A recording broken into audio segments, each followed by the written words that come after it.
Okay. ఈరోజు క్లాస్‌లో మనం ఇంటర్ ప్రాసెస్ కమ్యూనికేషన్ అనే కాన్సెప్ట్ గురించి డిస్కస్ చేసుకుందాము. సో, ప్రీవియస్‌గా మనం ప్రాసెస్ రిలేటెడ్ టాపిక్సే మనం డిస్కస్ చేస్తూ వస్తున్నాము. సో, ఇది మనకి ప్రాసెస్ రిలేటెడ్ టాపిక్స్‌లో ఇది లాస్ట్ టాపిక్ అవుతుంది ప్రాసెస్ గురించి. దీని తర్వాత మనం థ్రెడ్స్ కాన్సెప్ట్, ఇంకోటి సాకెట్స్ కాన్సెప్ట్ గురించి మనం డిస్కస్ చేయబోతాం. సో, ఈరోజు క్లాస్‌లో మాత్రం మల్టిపుల్ ప్రాసెస్ అనేవి ఒకదాంతో ఒకటి అవి ఎలా కమ్యూనికేట్ అవుతాయి, ఏ టెక్నిక్స్ యూజ్ చేస్తాయి అనేది మనం ఈరోజు తెలుసుకుందాం. Okay. So let's start inter process communication. So ముందుగా ఇంటర్ ప్రాసెస్ కమ్యూనికేషన్ అనే వర్డ్‌కి నేను ఎక్స్‌ప్లెయిన్ చేయడానికి ప్రయత్నిస్తాను వర్డ్‌ని. ఆహ్, మీకు ఒక కంప్యూటర్ సిస్టమ్‌లో ఆహ్, ఆహ్, ఒకటి కన్నా ఎక్కువ ప్రాసెస్ అనేవి ఎట్ ఎ టైమ్ రన్ అవుతుందన్న విషయం తెలుసు. సో, ఇది మనం నేర్చుకున్నాం ప్రీవియస్ క్లాసెస్ నుంచి. ఆహ్, ఒక ప్రతి మేజర్ ప్రోగ్రామ్‌కి గానివ్వండి, దానికి సంబంధించిన సబ్ ప్రోగ్రామ్స్ గానివ్వండి, ఏది రన్ అవ్వాలన్నా గూడా మనకి ప్రాసెస్ అనేది ఒకటి క్రియేట్ అవ్వాలి. వర్డ్ డాక్యుమెంట్ రన్ చేస్తున్నా, లేకపోతే వర్డ్ డాక్యుమెంట్‌లో మనం ఇంకా సబ్ టాస్క్‌లు ఏమన్నా ఇస్తున్నా గూడా, లైక్ ప్రింట్ స్టేట్మెంట్ ఇవ్వటం, సేవ్ చేయటం, స్పెల్లింగ్ చెక్ చేయటము, లేదా గేమ్ ఆడుతున్నప్పుడు లెఫ్ట్‌కి మూవ్ అవ్వటం, రైట్‌కి మూవ్ అవ్వటం, జంప్ చేయటం. సో, ఇలాంటి ప్రతి సబ్ టాస్క్‌కి, మెయిన్ టాస్క్‌కి ప్రతి దానికి కూడా ఒక ప్రాసెస్ అనేది లింక్ అయి ఉండాలి. లేదా ప్రాసెస్ అనేది క్రియేట్ అయ్యి ఉండాలనమాట. సో, దీన్ని బట్టి మనకేం అర్థమవుతుందంటే, ప్రతి కంప్యూటర్ సిస్టమ్‌లో మనకి మోర్ థాన్ వన్ ప్రాసెస్ అనేది ఎగ్జిస్ట్ అయి ఉంటుందని మనకి తెలుస్తుంది. ఏది మనకి ఆహ్, మల్టీ టాస్కింగ్ కంప్యూటర్ సిస్టమ్స్‌లో అయితే. అయితే ఎప్పుడైతే మనకి మోర్ థాన్ వన్ ప్రాసెసెస్ ఉన్నాయో అయితే కొన్ని సందర్భాల్లో ఏమవుతుందంటే, ఈ ఒక ప్రాసెస్ ఇంకో ప్రాసెస్‌తో కమ్యూనికేట్ అవ్వడానికి అవసరం రావచ్చు. సో, అది దేనికి సంబంధించిన వర్క్ అయినా గానివ్వండి. ఒక ప్రాసెస్ ఇంకో ప్రాసెస్ అనేది కమ్యూనికేట్ అవ్వాల్సిన అవసరం రావచ్చనమాట. సో, ఈ ఒక ఈ కాన్సెప్ట్‌ని మనం ఏమంటున్నామంటే ఇంటర్ ప్రాసెస్ కమ్యూనికేషన్ అంటాం. అంటే 2 ప్రాసెస్ వాటి మధ్య ఇన్ఫర్మేషన్‌ని ఎలా ఎక్స్‌చేంజ్ చేసుకుంటాయి, లేదా ఇంటరాక్షన్‌ని ఎలా చేస్తాయి అనే కాన్సెప్టే మనకి ఇంటర్ ప్రాసెస్ కమ్యూనికేషన్. 2 ప్రాసెస్ మధ్య కమ్యూనికేషన్. ఓకే. సో, అది మన మేజర్ టాపిక్ ఈరోజు క్లాస్‌లో. So, processes executing concurrently in operating system may be either independent process or cooperating process. Ah, so, ఒక కంప్యూటర్ సిస్టమ్‌లో ఉన్న వివిధ రకమైన ప్రాసెస్ ఏవైతే ఉన్నాయో, వాటిలో మనకి కొన్ని ఇండిపెండెంట్ ప్రాసెస్‌లు ఉండొచ్చు. కొన్ని డిపెండెంట్ లేదా కోఆపరేటింగ్ ప్రాసెస్ అనేవి ఉండొచ్చనమాట. సో, ఇండిపెండెంట్ ప్రాసెస్ అంటే ఏంటంటే, వాటి వాటి ద్వారా లేకపోతే వంటి ఆహ్, వాటిని అప్‌డేట్ చేయడం గాని, వాటిని ఎడిట్ చేస్తే దాని ఎఫెక్ట్ అనేది వేరే ప్రాసెస్ మీద ఉండలేదనుకోండి. దాన్ని మనం ఇండిపెండెంట్ ప్రాసెస్ అంటామనమాట. అంటే వేరే ప్రాసెస్‌తో దానికి ఎటువంటి సంబంధం లేకుండా దాని టాస్క్ అది దాన్ని కంప్లీట్ చేసుకుంటూ వెళ్తుంటుందనమాట. అండ్ ఒక టాస్క్ మీద జరిపిన మన ఒక ఆపరేషన్ అనేది ఈ ఈ ప్రాసెస్ మీద ఎఫెక్ట్ ఉండదు. అంటే ఒక వేరే ప్రాసెస్ మీద జరిపిన ఏదన్నా చేంజెస్ అనేవి ప్రెజెంట్ మనం ఏ ప్రాసెస్ అయితే మాట్లాడుకుంటున్నామో ఒకవేళ ఆ ప్రాసెస్‌కి ఎటువంటి ఎఫెక్ట్ లేకపోతే దాన్ని మనం ఇండిపెండెంట్ ప్రాసెస్ అంటామనమాట.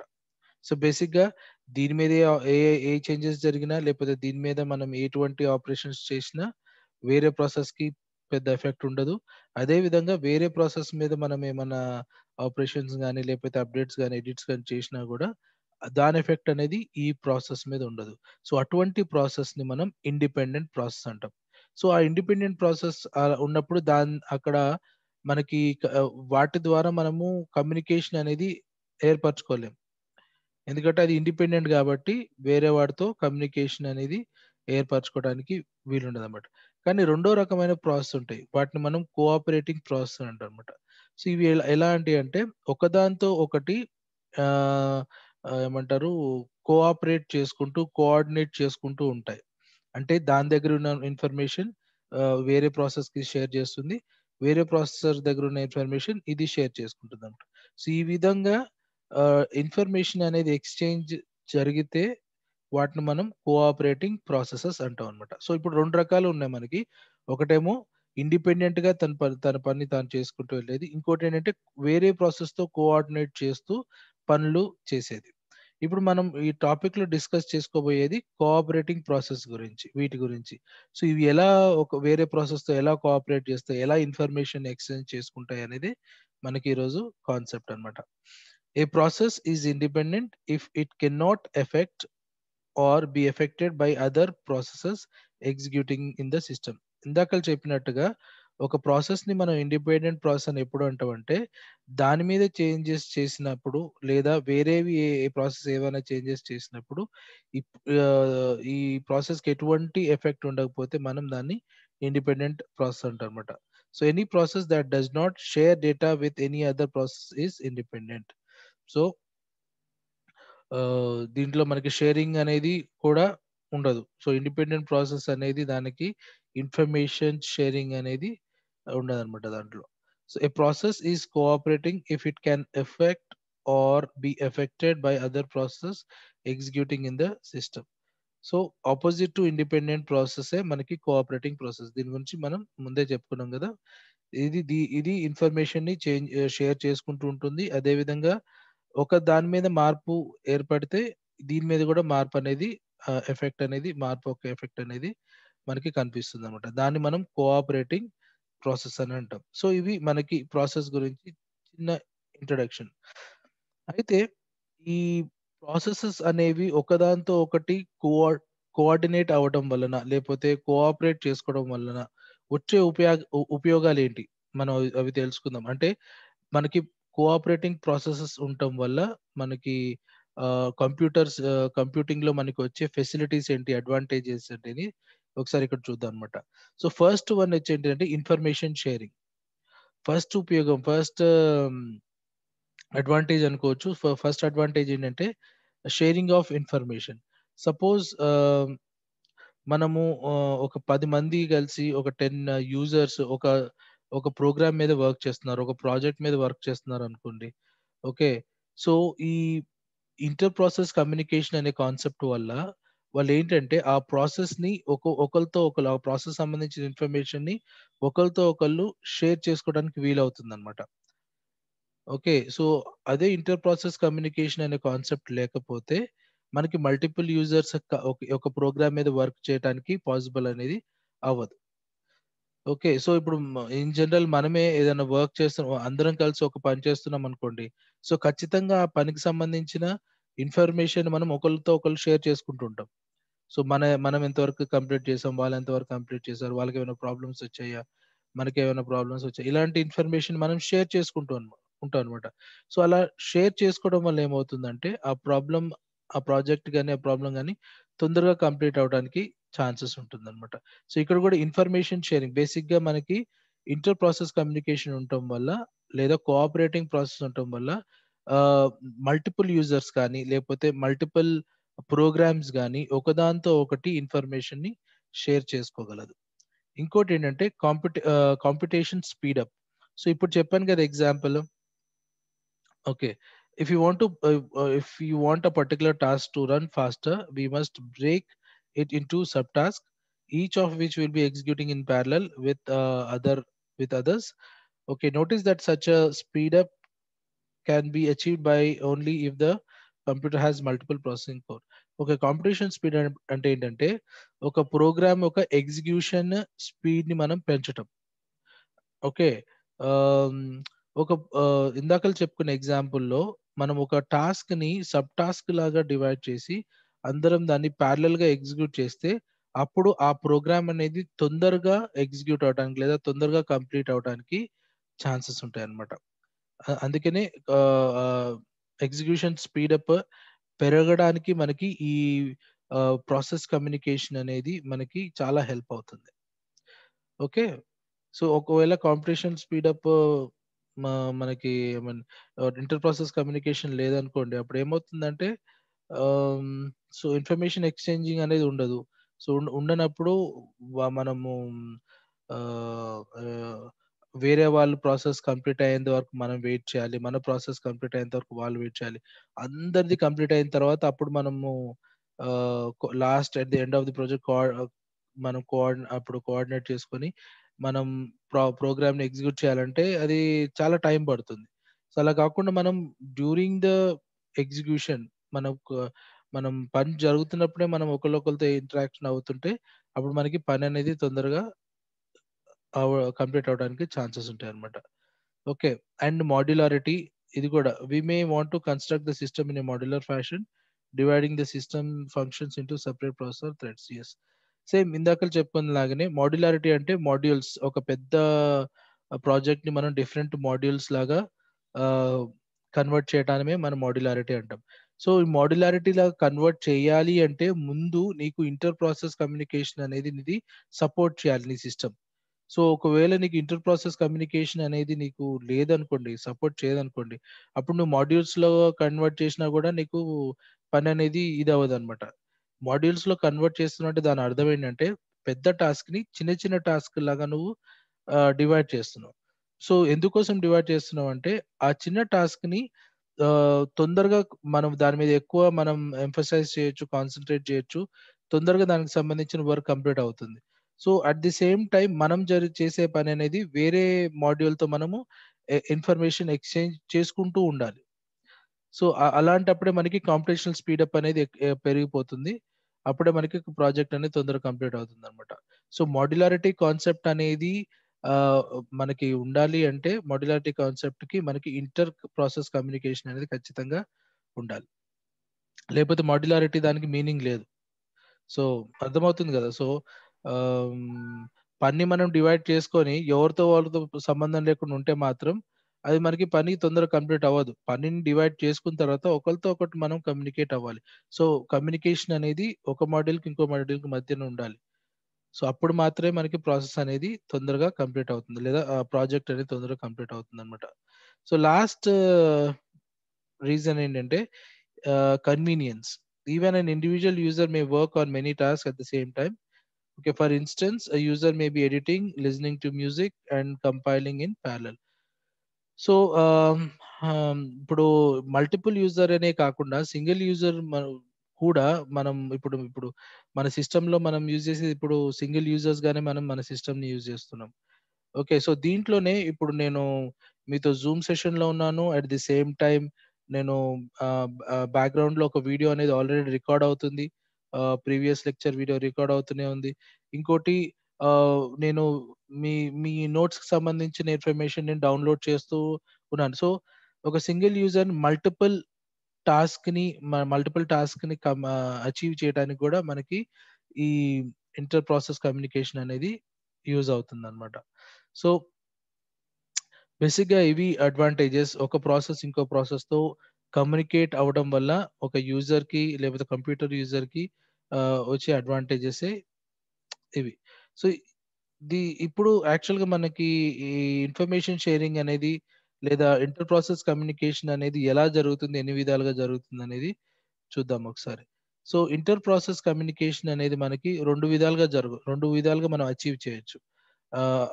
ఒకటేంటంటే ఆహ్, కామన్ షేర్డ్ మెమరీ ద్వారా లేదా మెసేజెస్‌ని పాస్ చేసుకోవడం ద్వారా. ఈ 2 విధాల ద్వారా మనం ఇవి చేయొచ్చనమాట.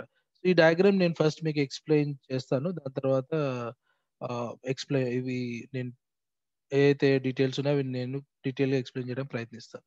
సో, ఒక పద్ధతేందంటే షేర్డ్ మెమరీ అండ్ ఇంకో పద్ధతేందంటే మెసేజ్ పాసింగ్. ఈ 2 టెక్నిక్స్‌ని యూజ్ చేసి మనం ఇంటర్ ప్రాసెస్ కమ్యూనికేషన్ అనే దాన్ని అచీవ్ చేయొచ్చు. ఓకే. సో, షేర్డ్ మెమరీ ఏంటంటే మీరు ఇక్కడ రైట్ సైడ్ ఇక్కడ చూస్తున్నారు కదా! ఈ డయాగ్రాము.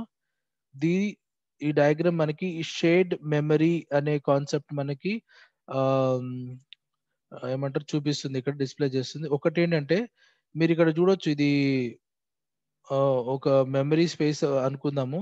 దీంట్లో ప్రాసెస్ ఏ ఉంది, ప్రాసెస్ బి ఉంది. సో, ఈ 2 ప్రాసెస్ ఒకదానితో ఒకటి కమ్యూనికేట్ చేయాలి అంటే అవి ఏం చేస్తున్నాయంటే కామన్ మెమరీని అవి షేర్ చేసుకుంటున్నాయి. వీటి మధ్య ఉన్న కామన్ మెమరీని షేర్ చేసుకుంటున్నాయి. సో, ఏ దగ్గర ఏవైతే ఇన్ఫర్మేషన్ ఉందో, ఏవైతే రిసోర్సెస్ ఉన్నాయో, లేకపోతే ఎటువంటి కంటెంట్ ఉందో అది మొత్తం కూడా ఈ షేర్డ్ మెమరీలో పెట్టేస్తుంది. అదే విధంగా బి దగ్గర ఏదైతే ఇన్ఫర్మేషన్ ఉందో అది ఇక్కడ పెట్టేస్తుంది అనమాట. సో ఈ విధంగా ఎప్పుడైతే బి దగ్గర ఉన్న ఇన్ఫర్మేషన్, ఏ దగ్గర ఉన్న ఇన్ఫర్మేషన్ కామన్ గా ఒకే ప్లేస్ లో ఉంటుందో, అప్పుడు దాని అర్థం ఏంటంటే ఏ అనేది బికి సంబంధించిన ఇన్ఫర్మేషన్ యాక్సెస్ చేసుకోగలదు. అదే విధంగా బి అనేది ఏకి సంబంధించిన ఇన్ఫర్మేషన్ అనేది యాక్సెస్ చేసుకోగలదు. ఈ విధంగా ఈ రెండు కూడా ఒకదాంతో ఒకటి కమ్యూనికేట్ అవుతున్నాయి అన్నమాట.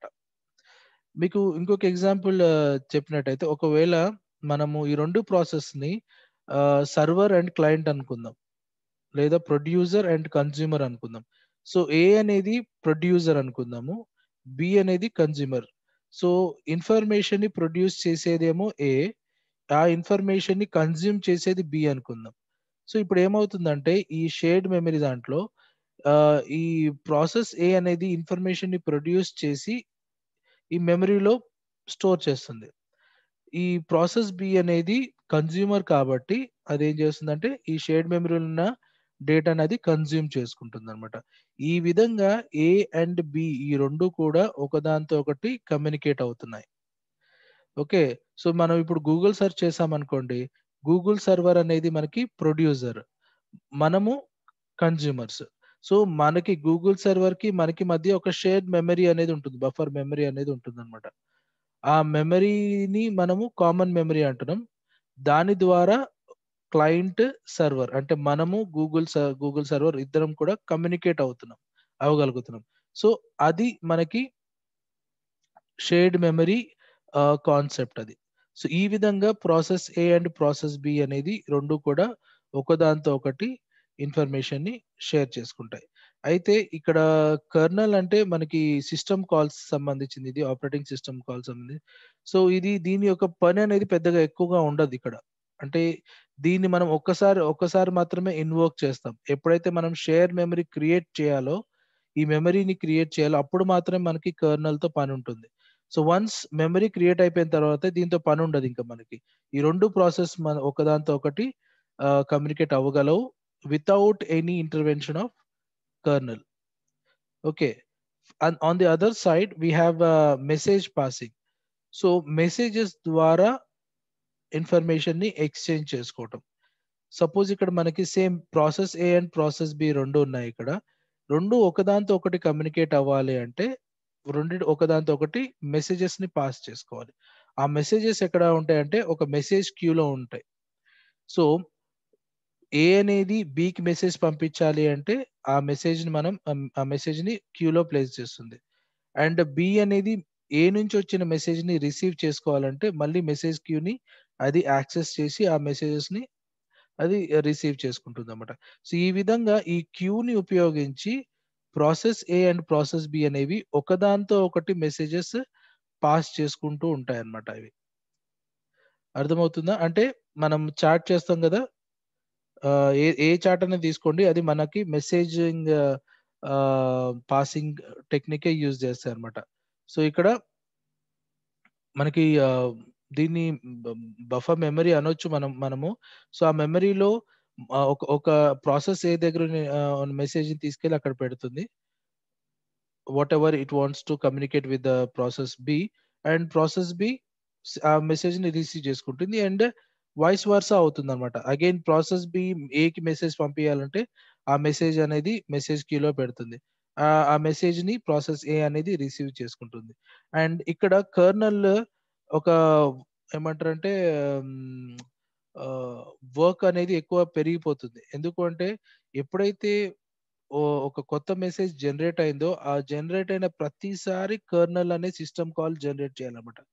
సో ప్రాసెస్ ఏ అనేది ఒక మెసేజ్ ని పంపించాలి అంటే సిస్టమ్ కాల్ అంటే కర్నల్ ని అది ఇన్వోక్ చేయాలి. అదే విధంగా ప్రాసెస్ బి అనేది రిసీవ్ చేసుకోవాలన్నా మళ్ళీ కర్నల్ ఒక సిస్టమ్ కాల్ ని ఇన్వోక్ చేయాలి. సో ప్రతి ఒక్క యాక్షన్ కి ఈ కర్నల్ అనేది దాని యొక్క ఇన్వాల్వ్మెంట్ అనేది ఎక్కువగా ఉంటుందన్నమాట. సో ఈ కేసులో మనకి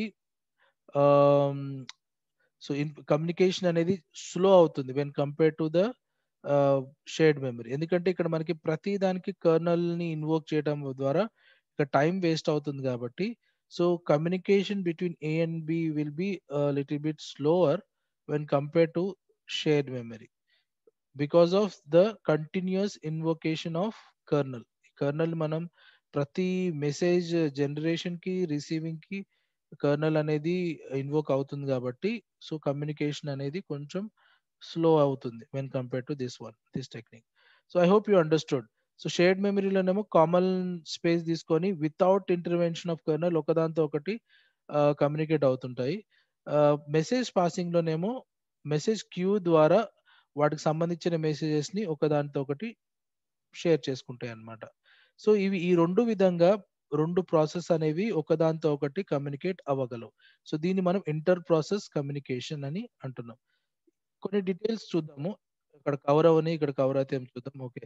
so inter process communication using shared memory requires communicating process to establish a reason of shared memory. Okay, ఏదైతే ప్రాసెస్ కమ్యూనికేషన్ ఎస్టాబ్లిష్ చేద్దాం అనుకుంటుందో సో దాంట్లో ఉన్న అడ్రస్ స్పేస్ మీకు ప్రాసెస్ యొక్క స్ట్రక్చర్ ఎక్స్ప్లెయిన్ చేసేటప్పుడు మీకు మెమరీ అని చెప్పి హీప్ మెమరీ అని చెప్పి నేను ఒకటి ఎక్స్ప్లెయిన్ చేశాను.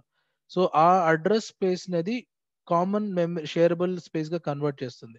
సో ఏదైతే ప్రాసెస్ ఈ ఈ ప్రాసెస్ తో ఏమంటారు కమ్యూనికేట్ అవుదాం అనుకుంటుందో సో ఆ కొత్త ప్రాసెస్ అనేది ఈ కామన్ మెమరీకి కనెక్ట్ అయి ఉండాలన్నమాట.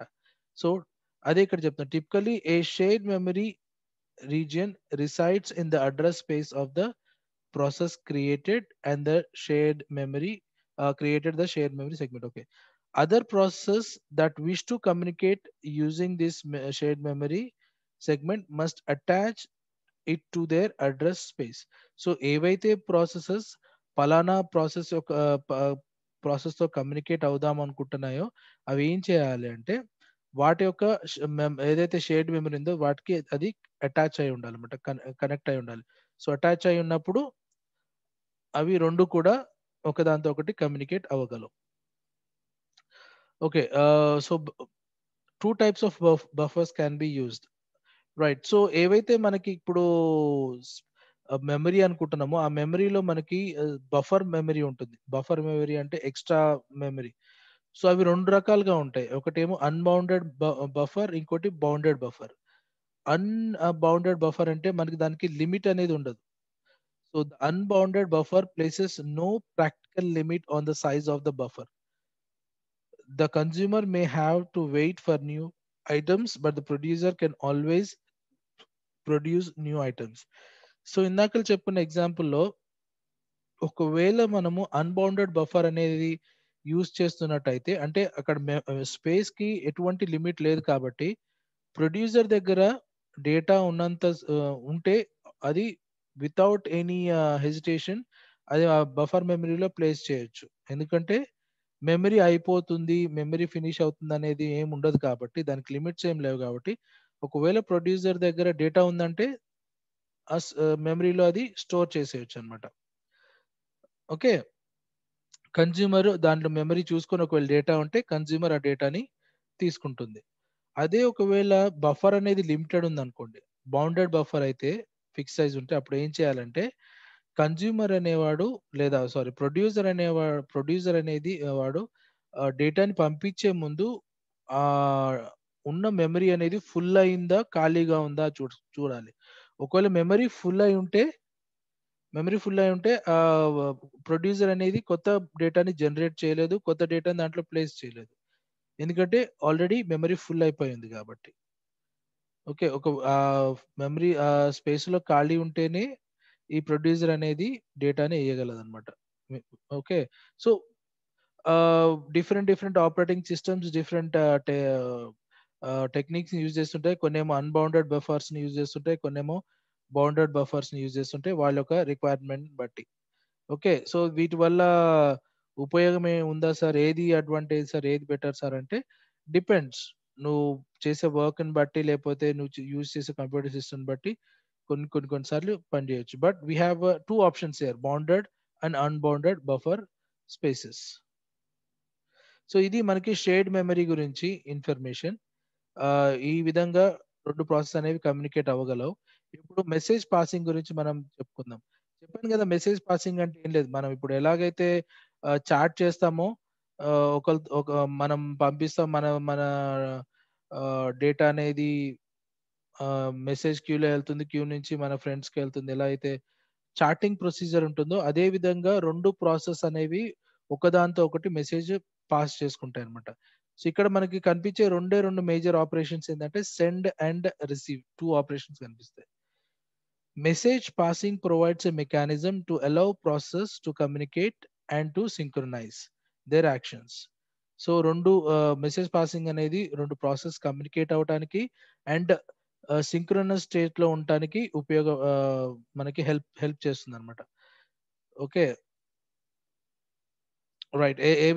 ఎలా అంటే by sending the messages. Another way to achieve the same effect is for the operating system to provide a means for cooperating process to communicate with each other via a message passing facility. Yes, ఇప్పుడు దాకా చెప్పిన విషయమే. Inter process communication అవ్వాలి అంటే processes కి మనం operating system అనేది message passing feature అనేది ఇవ్వాలి, ఫెసిలిటీ అనేది ప్రొవైడ్ చేస్తే అప్పుడు ఇవి మెసేజ్ పాస్ చేసుకుంటాయి. కానీ ఇన్ జనరల్ గా ఆపరేటింగ్ సిస్టమ్ ఎప్పుడూ కూడా రెండు ప్రాసెస్ ని ఒకదాంతో ఒకటి కమ్యూనికేట్ అవ్వకుండా ప్రివెంట్ చేస్తూ ఉంటుంది అనమాట. ఎందుకంటే మేబీ ఆ ప్రాసెస్ అనేది ఇంకో ప్రాసెస్ ని కరప్ట్ చేయొచ్చు, దాని యొక్క వర్క్ ని మ్యానిపులేట్ చేయొచ్చు. కాబట్టి ఒక సెక్యూరిటీ కోసము అది ఆపరేటింగ్ సిస్టమ్ ఎప్పుడూ కూడా రెండు ప్రాసెస్ ని కమ్యూనికేట్ చేయని ఇవ్వదు. అలా ఆ విధంగా ప్రయత్నిస్తుంది అనమాట. సో కానీ మనము రెండు ప్రాసెస్ ని అది ఏమంటారు కోఆర్డినేట్ ప్రాసెస్ గా కోఆపరేటివ్ ప్రాసెస్ గా చేయాలి అంటే ఆపరేటింగ్ సిస్టమ్ యొక్క పర్మిషన్ కావాలి. సో ఆపరేటింగ్ సిస్టమ్ అనేది పర్మిట్ చేస్తేనే ఆ ప్రాసెస్ అనేవి కమ్యూనికేట్ అవ్వగలవు. సో అదే ఇక్కడ మనకి డీటెయిల్ గా చెప్పడం జరుగుతుంది. సో ఎప్పుడైతే ఇంటర్ ప్రాసెస్ కమ్యూనికేషన్ అనేది మనకి అచీవ్ అవ్వాలో అప్పుడు మన ఆపరేటింగ్ సిస్టమ్ అంటే ఆపరేటింగ్ సిస్టమ్ యూజ్ చేసి ఆ మెసేజ్ పాసింగ్ ఫెసిలిటీని ఇవ్వడం ద్వారా రెండు ప్రాసెస్ అనేవి కమ్యూనికేట్ అవుతాయి అనమాట. సో ఇందాక చెప్పిన విధంగా రెండు మేజర్ ఆపరేషన్స్ ఉంటాయి ఇక్కడ, send and receive messages. If process P and Q want to communicate, they must send messages to each message to and receive messages from each other. A communication link must exist between them. Okay, ఇక్కడ కూడా మనకి ఎలాగైతే మనకి shared మెమరీలో మనకి ఒక process అనేది ఇంకొక ప్రాసెస్ ఒక షేర్డ్ మెమరీకి అటాచ్ అయి ఉంటుందో, ఇక్కడ కూడా మెసేజెస్ ని పంపించుకునే ముందు ఆ రెండు ప్రాసెస్ కూడా లింక్ అయి ఉండాలి, ఒకదాంతో ఒకటి కమ్యూనికేట్ అయి ఉండాలి అన్నమాట. అదే అటాచ్ అయి ఉండాలన్నమాట. అది ఏ విధంగా అటాచ్ అవుతుంది, డైరెక్ట్ గా ఇండైరెక్ట్ గా ఏం అటాచ్ అవుతుంది అనేది ఇంకొక వేరే టాపిక్ లోకి అది కిందకు వస్తుంది అది. సో బట్ బేసిక్ ఏంటంటే టూ ప్రాసెస్ అనేవి కమ్యూనికేట్ అవ్వాలంటే వాటి మధ్య కమ్యూనికేషన్ లింక్ అనేది ఎస్టాబ్లిష్ చేయాల్సి ఉంటుంది అనమాట. చేస్తేనే మనకి ఈ మెసేజ్ పాసింగ్ అనేది పాసిబుల్ ఉంటుంది. అంటే ఇప్పుడు డైరెక్ట్ గా మనము రెండు ప్రాసెస్ ని మనం ఇక్కడ కనెక్ట్ చేయట్లేదు. మనం ఏం చేస్తున్నాం అంటే ప్రాసెస్ ఏ ని మెసేజ్ క్యూ కి కనెక్ట్ చేస్తున్నాం, మెసేజ్ క్యూ కి కనెక్ట్ చేస్తున్నాం. అదే విధంగా ప్రాసెస్ బి ని కూడా మెసేజ్ క్యూ కి కనెక్ట్ చేస్తున్నాం. ఈ విధంగా మనం ఏం చేస్తున్నాం అంటే ఇండైరెక్ట్ గా process A and process B ని మనం రెండింటిని కనెక్ట్ చేస్తున్నాం. సో లింక్ అనేది ఎస్టాబ్లిష్ చేస్తున్నాం. ఇక్కడ మనకి మధ్యలో మీడియం ఏముంటుందంటే క్యూ అనేది ఉంటుంది, మెసేజ్ క్యూ అనేది ఉంటుంది. ఆ మెసేజ్ క్యూ ద్వారా ఈ ప్రాసెస్ ఏ ప్రాసెస్ బి అనేది రెండు కూడా మెసేజెస్ ని ఎక్స్చేంజ్ చేసుకుంటూ ఉంటాయి అన్నమాట. అండ్ ఈ పంపించే మెసేజెస్ కూడా కొన్ని ఫిక్స్డ్ సైజ్ మెసేజెస్ ఉంటాయి, కొన్ని వేరియబుల్ మెసేజెస్ సైజ్ మెసేజెస్ ఉంటాయి. అది కూడా depends on the operating system and the architecture of your computer system. So మీకు జనరల్ నాలెడ్జ్ కోసం నార్మల్ చెప్తున్నాను. Messages normally they can be a fixed size messages or they can be a variable size messages. So this is all about the inter process communication, how two processes communicate with each other, and what are the two different techniques of communicating communicating two processes. Okay, so ఏమైనా doubts ఉంటే మీరు అడగొచ్చు.